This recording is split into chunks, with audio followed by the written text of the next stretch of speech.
Well, hi there. It's Tuesday, September the 10th. It is September the 10th. A glance at my calendar proves that. I don't know what it really proves. This is Journal 165, and it is T+161. And today I'd like to talk to you about the deep end of the pool. I know you're wondering what the hell that's all about. Well, you're about to find out. The story goes that when I was 2 years old, and our family was in New Jersey, outside of Freehold, New Jersey, at a bungalow colony, which the family went to escape the city during the summer. My father taught me how to swim after a fashion by picking me up and tossing me into the deep end of the pool.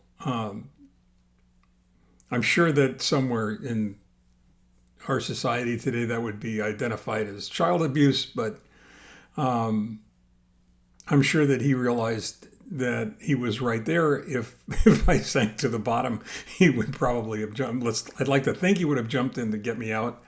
But as it happened, it wasn't necessary. I managed to, flail my arms and kick my feet and bubble to the surface, and subsequently learned how to swim.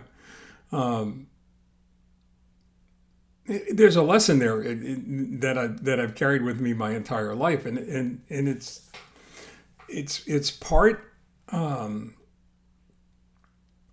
partly because it's a useful tool, totally immersing yourself in whatever it is you're doing, so that you can give it your fullest attention, and ultimately, squeeze some success out of it. And partially it's because there was a time when I would start lots of different things and not finish them, and had to live with the consequence of that, which was whatever emotional scarring occurred from being constantly referred to as halfway Harry.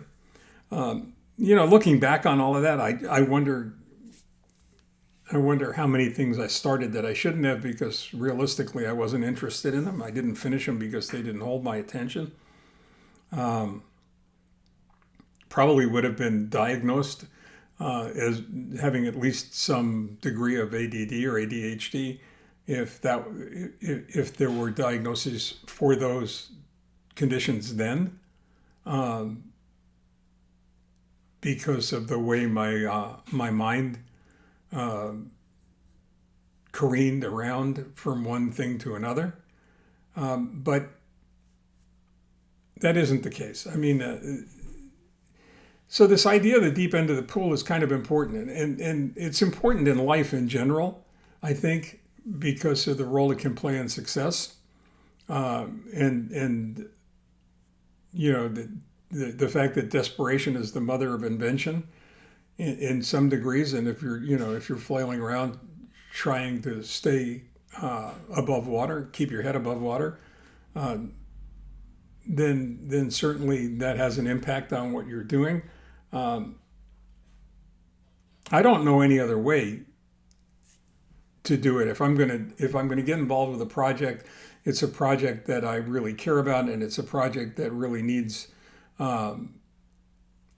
completion, in my opinion. I'm going to go ahead and immerse myself in it totally, and try and learn everything I can about it, and try and do whatever I have to in order to squeeze some success out of it.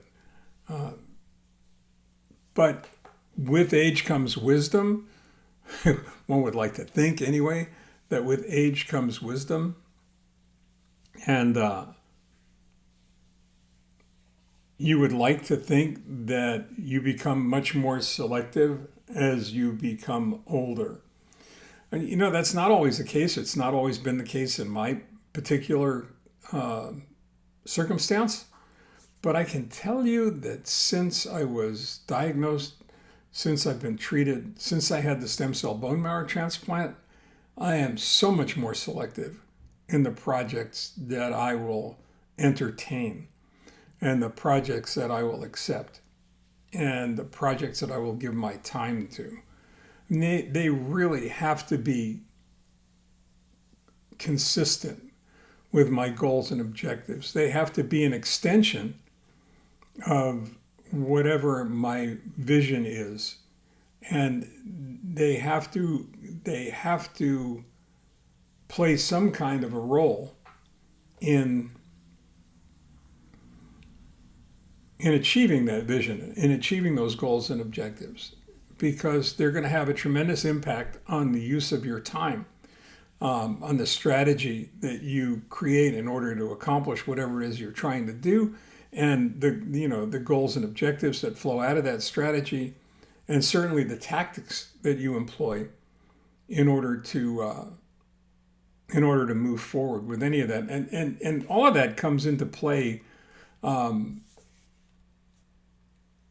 in two different areas of my life. The first is the most obvious to me, at least, and that is when it comes to my illness and doing whatever I have to do in order to go ahead and get better and to get well, to heal, and identifying what that means and what that new life is going to be like, what it's going to look like, what it's going to feel like, how I'm going to dedicate my time to it.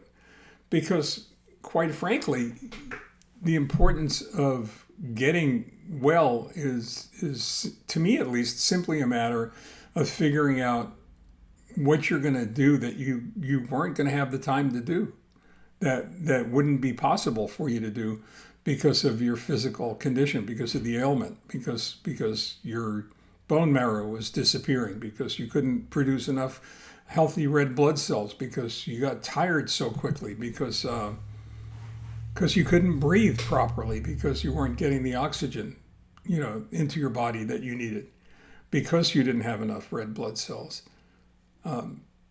Having been given the gift of that bone marrow transplant, and having been given the gift of a non-related donor that was so close to being a match, that it's made everything else easier, forces you to think about a future that you might not have had, and what's important to you, and the relationships that are important to you, and accomplishing whatever goals and objectives that you have, which leads me to the second area of my life in which this all became critically important, and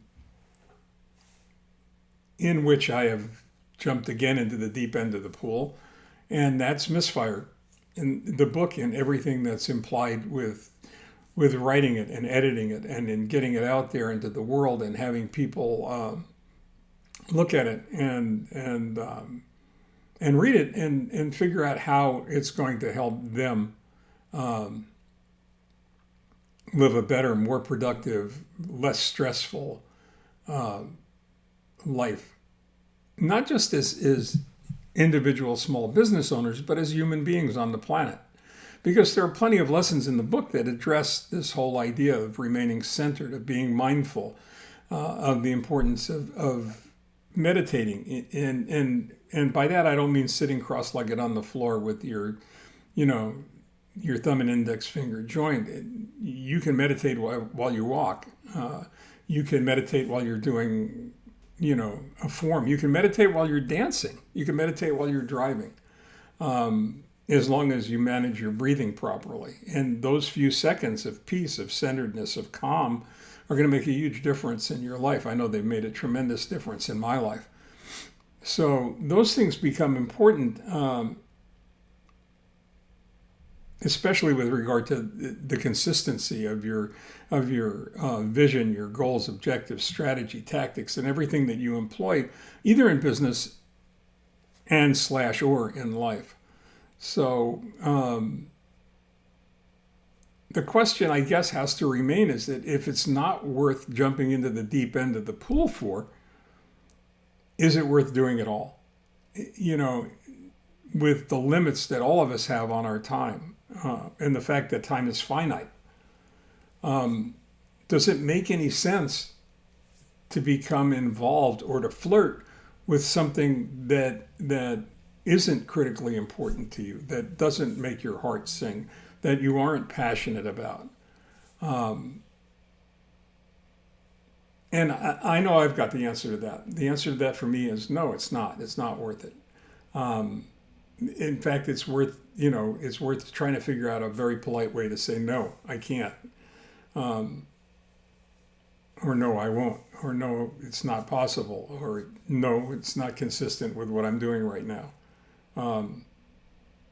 In some instances, it's probably better to be less honest in occasions like that than more honest. But, the older you get, the more easily filters are removed, and you can say what you feel and feel what you say. So when it comes to the deep end of the pool, jump in. Find something that's worth jumping in for, and then jump in. See if it can make a difference in your life. See if it's a lot more satisfying. See if it makes a lot more sense. Until tomorrow, stay well. Take care. I'll be thinking about you. Bye-bye.